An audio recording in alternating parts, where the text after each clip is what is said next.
Bitcoin is doing some interesting movements. I was trading Bitcoin futures last night, and I got a pretty good trade because I noticed something that was looking very, very evident inside of Bitcoin. So I drew this little wedge out. I was like, look, there's no way we're going to become bullish on this wedge because we just keep staying here on the downside. Like when we got here, we just did not want to move back above it. And I'm like, yeah, this is definitely a short. Opened up a short for Bitcoin futures, made a good little profit off of it. It was like 2%.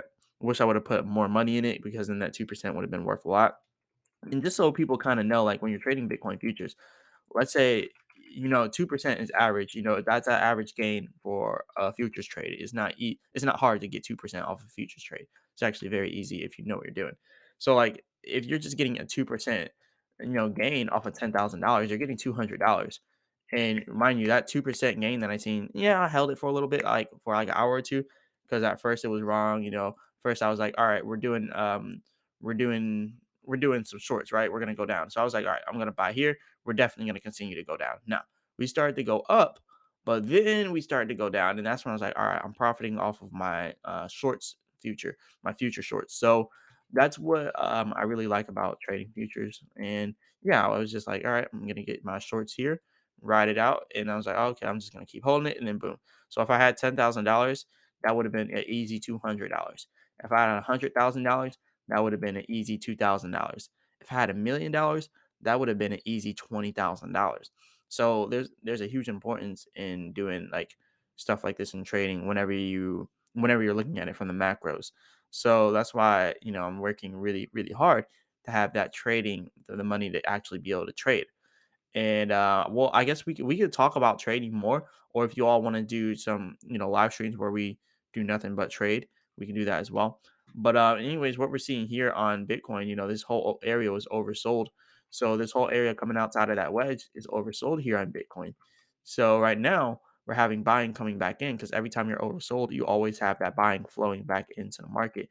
So like we're oversold on an oscillator, and now it's curving upwards, and now buying pressure is about to start coming in.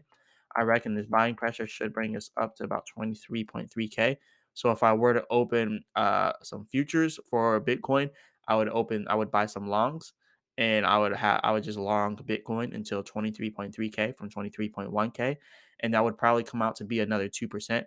That is what you would call a 2% trade there, and it's very easy to track because it's almost evident that we're definitely going to have an increase up here to 23.3K. When you look at the indicators, you can even see it increasing now. And if I take off the indicators, you can see those green candlesticks forming up now. So this is about to become a little bit bullish here. This would be a good trade. And like I said, if I had $1,000, this would only be a $20 trade. If I had $10,000, this would only be a $200 trade. If I had $100,000, this would be a $2,000 trade. If I had a whole total of $1,000,000, this would then be a $20,000 trade. So, yeah, there's a huge possibilities when you make big money. Like when you have big money in crypto, it's very easy to make money. Very easy to make money when you have a lot of money.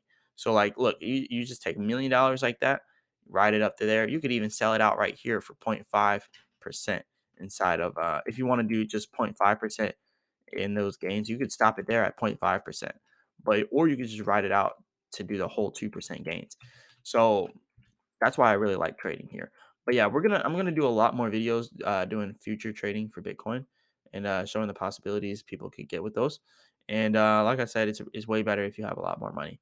But anyways, we're gonna go ahead and close this out. We already kind of went over technical analysis for Baby Doge, Bitcoin, and all that. So I'm gonna close it out very soon. But first, we're gonna go to the 4 hour chart here. So looking at the 4 hour chart, it's still showing some bearish movements. So even if we're bullish, yeah, short term you could see it increasing, but I feel like we're gonna get immediately rejected. Just looking at the oscillator here, we still have a support line down here at 21K that wants to be met. It needs to be met. Like we need to go down to 21K in order to continue to build momentum to rise with Bitcoin. I think if we go down to 21K or 20K or even back down to 16K, like that will be the momentum we need to really pass 30K. And I think that we could build that momentum up here in Bitcoin.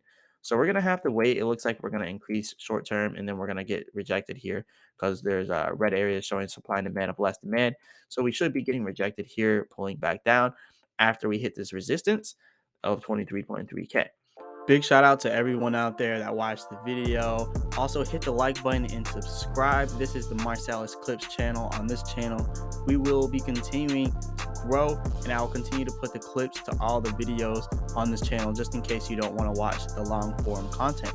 So definitely check that out. Let's get this channel to 1,000 subscribers and plus and beyond. And stay tuned for another video.